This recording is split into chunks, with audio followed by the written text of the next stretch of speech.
السلام علیکم ناظرین کرام، قادر پٹیل نے عمران خان کی میڈیکل رپورٹ پیش کر دی۔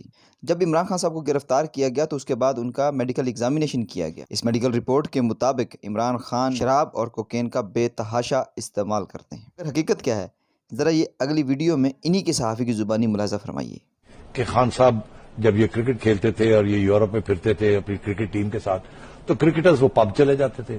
اب زیادہ مجھے کہنے کی ضرورت نہیں ہے پب میں کیا ہوتا کیا نہیں ہوتا۔ اور وہ تو سرفراز نواز صاحب کو میں نے ایک دفعہ انٹرویو کیا ہے، جگنو نے ایکچولی انٹرویو کیا تھا، انہوں نے بڑی دلچسپ بات کہی۔ انہوں نے کہا اسی پب چلے جانے سن، پب جا کے راؤنڈ آرڈر کرنے سن، تو راؤنڈ آرڈر کرنے سن تے جدو عمران دی واری آندی سی راؤنڈ نہیں سی آرڈر کردا، تو میں وہ کیوں کہ میں دودھ پیندا سی۔ اچھا he would order a glass of milk, whereas everybody was drinking beer, کوئی یہ کوئی وہ۔ خان صاحب نے hasn't touched alcohol. اچھا But, so that